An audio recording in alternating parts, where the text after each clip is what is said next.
County, and I'm with my friend Sarah Chance. And she just, we were talking on the phone a few minutes ago, and she was telling me about her last meeting with the school. Whoops, sorry about that. And her IEP meeting. And real quick, Sarah, I'm just going to go up on YouTube and drop this link in the Facebook group for us for stand up.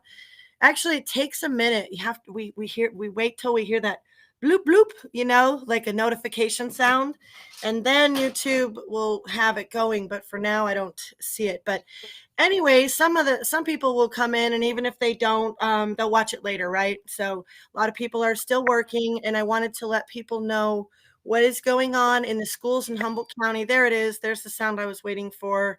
Let me drop this in. But Sarah, go ahead and you can start talking, honey, about what happened today or anything you want to share about your waiting for. Oh, I'm on the Humboldt Truth Teller channel. Drop this. Am I on both of the channels?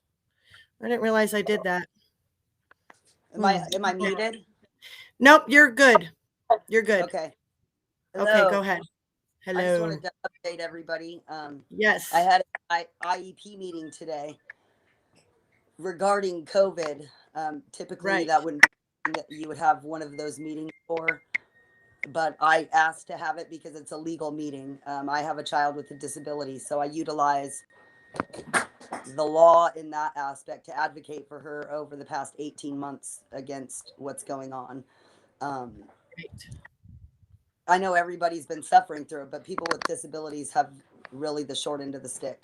And that's so right. I have to be her voice. Anywho, called this meeting for today because I got this letter the other day from the school. Well, they gave me a packet at the beginning of the school year, all these consents and stuff. I usually don't sign them because my child doesn't understand them. So I'm not going to sign something that, like a computer thing. She doesn't understand that. Anywho, I called this meeting about the testing that's going on because I feel like it says that it's voluntary. I'm looking at this form and it's telling me, I'm telling them I'm waiving all liability for harm that could happen that they're not even informing me about, which I brought that up. I have no informed consent yet. I'm signing this document without any backing up documentation regarding this testing that is, how do I word this?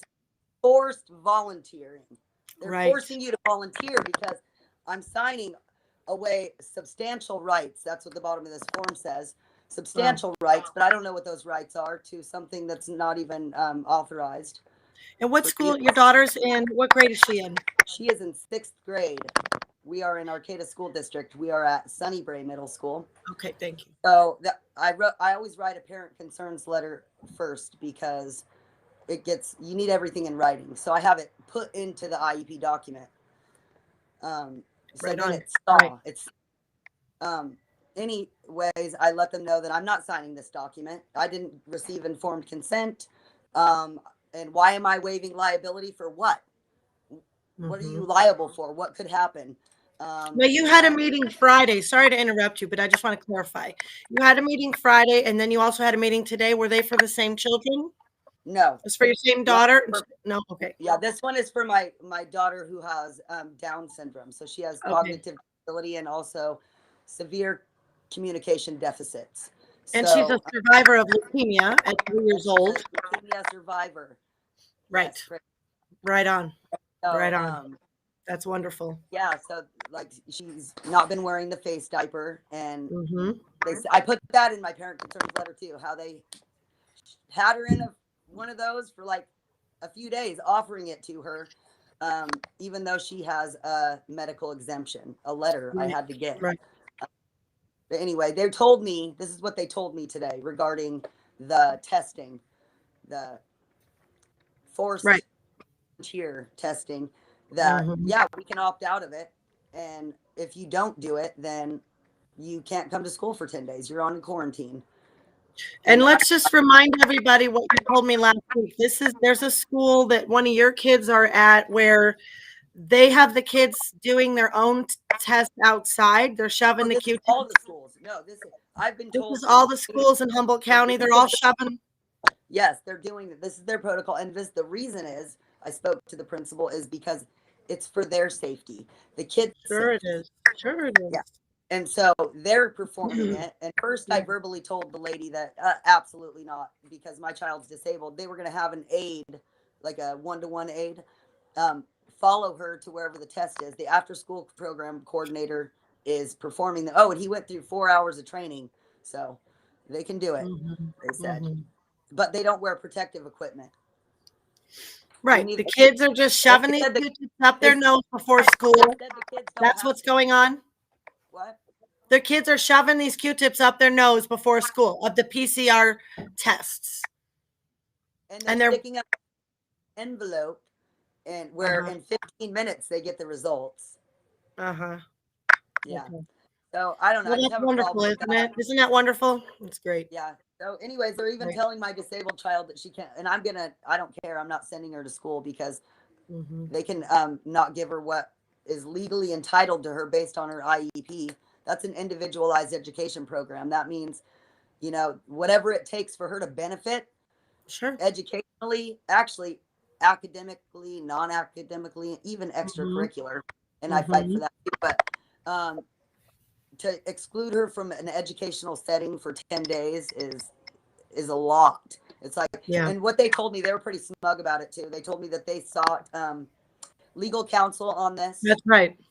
And they were given a link to the CDPH website. And I'm like, okay, hold on, time out. Can you please get me the regulation and the law that back that up? And she told me, well, the legal counsel told her this, so it has to be like legal. And that the public health order or whatever trumps the federal law. That's what the school district told me. And I said, no, it does not. But anywho, so what's going to happen is I'm not going to get my child tested, not through the school, not through anyone. And they're going to exclude her if she's close contact. And they'll have to compensate, I guess, later, they said. That's what they were What's the 10-day thing? I'm sorry, I missed. Did they tell you she couldn't come to school for 10 days? Quarantine. It's a stupid quarantine. Okay. You can't come to school. But if you get the test, if you get the testing, then you can come to school every day, but you can't go to like any extracurricular activities or to the store, or you know what I mean? You can only go home and to school. So they're forcing kids, if they don't take the test, they have to take 10 days off of school? And you can't be on a sports team, and you can't go to before or after school program or any extracurricular unless you agree to testing. They don't care if you're disabled or not. Everything they're doing is illegal, but I have to go about it my own way. But I did get it all recorded and documented. So. Well, good. Yeah, I know it's illegal because, Friday I got an email from my work about my situation that they sent me home because I wasn't wearing a properly enough face covering for them, right? I got the chin guard, the plastic clear thing. And yeah, it's really horrible, Jerry. Thank you. Lisa, I don't know anything about my ex-mom other than she was really sick. And I heard about that, but I do not know. I know he's sick too, so I've just praying for them, just praying for them. What I wanted to share with you while you're on, Sarah, was real quick how Peggy Hall's confirming that what they're doing here is totally illegal because she'll show on her website when I went to go look up about, well, it was the religious exemption. Particularly, I mean, when your daughter has a disability, so that's how what you used to get her the exemption honored, right? Is that what? Okay. In fact, I had to get a medical exemption. They let her go to school last year in Eureka for like the first 2 months of school without a mask, without a face diaper. And then she, so from August, September, October, all the way till Thanksgiving break. And then they passed this rule that they were going to put everybody on a 2-week quarantine when you came back just for precautions. So then they weren't coming back to school till January. So when they left school in Eureka to go to Thanksgiving break last year, and I had IEP meetings regular. I probably had about 20 IEP meetings last year, 2 hours long. Wow. And I do a lot of research before them, and I write a lot of parent concerns down before them. I prep a lot. So a lot of my time was spent on this. Good job, Mama. Good job. And so they let her go to school, and then they told me she couldn't come back to school. First, they said, yes, if you get a doctor's note. And I said, well, if you're demanding it, then you refer her to a physician to get cleared or not cleared to wear it. And they told me no. And I told them I wanted yeah, they have to give me a notice when they tell me no about certain things. But Good. anyway, Good. yeah, that's legal. That's so you utilize that's our right. So you have to stand up for your right. So I'd like to learn them and stand up for them. So anyways, they let her go to school, then they didn't. And then I got the doctor's note, and they sent me a letter saying she can't come. They sent me a letter saying she can't come without going to the doctor. Some legal letter they sent me. And I thought it was illegal, but whatever. So I got the doctor's note, and then they told me she can't come to school. Our school board just passed a policy that we're not accepting anybody's exemptions, general ed or disabled. Yeah. And so did you get that in writing too? Did you get that in writing? Go back to school, so she didn't get to go back to school since November. So I'm actually going to be going after Eureka City Schools for compensatory services for those months that they excluded my child. Good. And, yeah. So, but yeah, so they let her go, then they didn't. And Arcata, no problem. I submitted letters from the California Department of Education. Right when I came, I sent it to the superintendent, and there was no questions asked. There wasn't even a discussion about it. So I was trying to find that on Peggy's website. I'm just going to drop her. I'm just going to show everybody her site really quick. I know a lot of people have seen this site, but I saw it this morning about how California is illegally not accepting these exemptions, right? And like, it's what you said. They told you that what Trump's federal law, what did they tell these orders? These orders here are public health officers' orders, right? That's what they said. Well, it's funny to me how it's not funny. It's actually very egregious, but it's very annoying too. How we're living in this parallel universe, with orders and with legislative law. And to me, the only real hope is just to go back to the real law, like what you're doing for your daughter, what I'm doing for myself and standing up for myself. I'm not wearing a face diaper. I haven't worn one since May 2020. I shop in Target, Winco, Tractor Supply, Safeway, McKinleyville, Abraxas Shoes. There's plenty of places to shop. I am never putting one on my face again. I told the sheriffs yesterday when it was called on me for a curbside service because someone wanted me to wear a face diaper in my own car for a curbside service because I can't go in their building because I won't wear a face diaper. But now it's to the point where they're like, no, you better wear it in your car. Girl, it was, where it was? You want to know where it was? Satori Wellness Center, the dispensary. Okay. The dispensary where I've gone for a year and a half to get medicine. I've got for my mom. I've got lots of, my brother-in-law needs, there's medicine there. Okay. It's not just a drug store. I don't do big pharma, but these wellness places, just, like the health food stores, they're the worst. They're the worst. They're the ones that are supposed to be more like, fresh air and oxygen and grounding and we're organic. So I love one of Genevieve's signs that she has is don't eat organic. Why don't eat GMO? Why be a GMO? That's one of their signs, right? And it's like, yeah, you health food stores are the worst. The schools are worser though. The schools are worser. It's just really criminal in Humboldt County right now. The last 2 years. You know what's sickening? They are getting off on it. Yeah, and they're making bank too while they get off on it. I'm not even playing. These secretaries and teachers and principals, they're getting off on it. They love the power. They're up in their collar. They're like, we get to do medical stuff and make dashboards and abuse children. That's what they're doing. It's sickening. It's sad. It's sad. No, you're right. They are. They're drunk on power.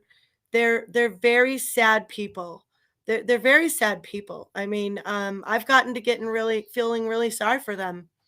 I have, because they're the lack of oxygen, it's really affecting them. It makes them agitated. It I triggers mean, them I don't. when they Yeah. see a free face. They're like, oh, your face is free. No, we're not all robots now, buddy. We're not all about to lay over and become robots for the greater good.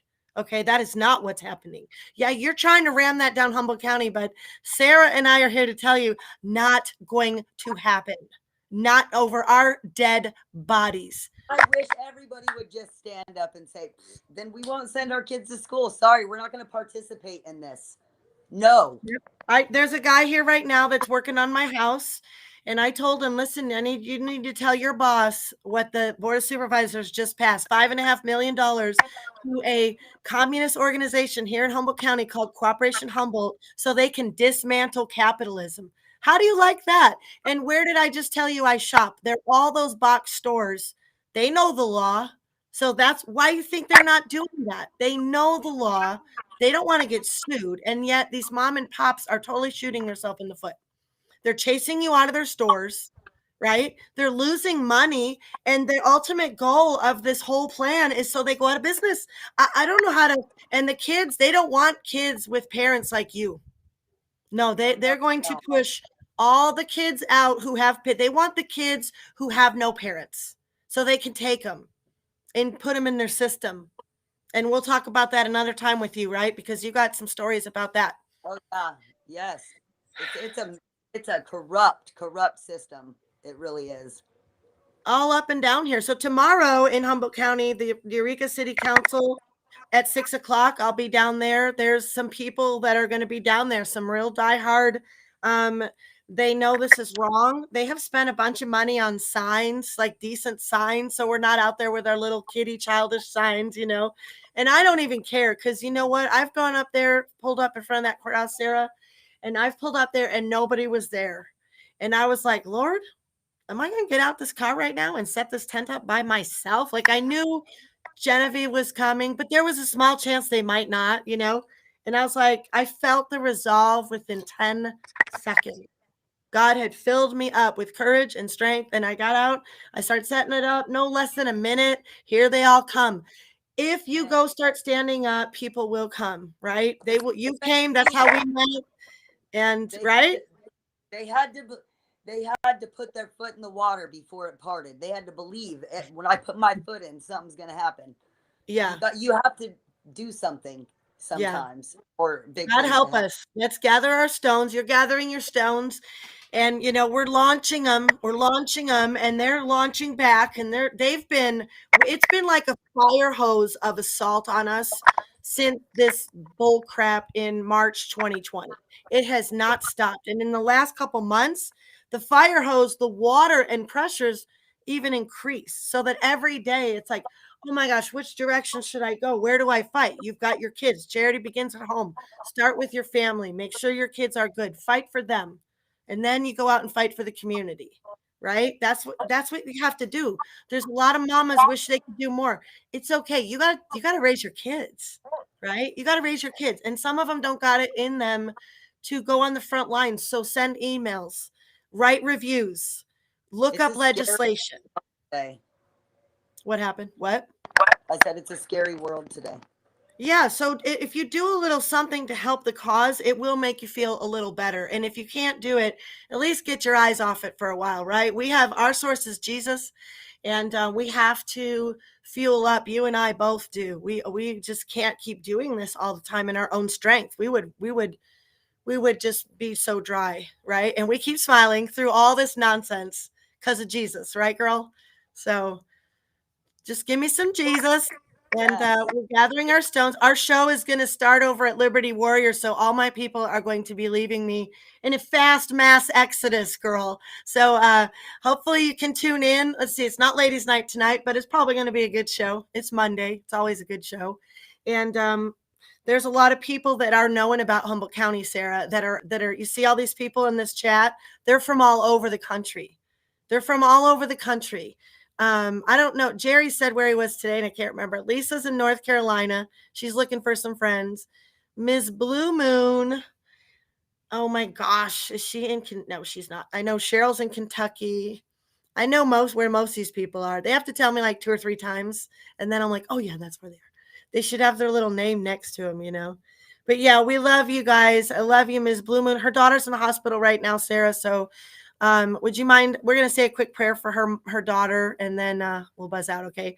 God, I thank you for these people here. And I'm with my sister, Sarah. And so we want to lift up Ms. Blue Moon's daughter who's been in the hospital. We know what a terrifying experience that would be, God. And we just pray you touch her and heal her and give peace to the family. Thank you for Sarah coming on and sharing what's going on. And please help our county. In Jesus' name, amen. Thank you, girl. Well, I'll see you tomorrow. We'll stream together tomorrow, right? You're going to come up. We're going to make some kits. I didn't get to go to the post office today, but Sarah came up last week, you guys, and we rocked out some kits. I did make salve. I have like 20 half-ounce salves ready to go with the stickers on. So, her daughter's home. Yes. Yay. Yay. Well, that was quick. Love it. Love it. That's fantastic news. Thank you so much. That's what, I was scared. I was scared. A lot of our people right now in the family, Sarah, a lot of people are sick, right? They're getting sick. Mike's mom is sick. And I keep forgetting to pray for her publicly, but I'm praying for these people. I sent Tara a letter on email. I mean, it happens. Sometimes you just forget people's names, but yeah, we are praying for Mike's mama too. So thank you, Sarah, for getting on, and I'll see you tomorrow whenever. We'll talk about when you're going to come up offline, and you can come up whenever, but tomorrow evening at 6, we'll be at Eureka. I'll be at Eureka City Council. So come up as soon as you can. All right. All right. I'm going to bounce out to you guys. Thanks, Sarah. Love you. Peace out, Humboldt. Bye.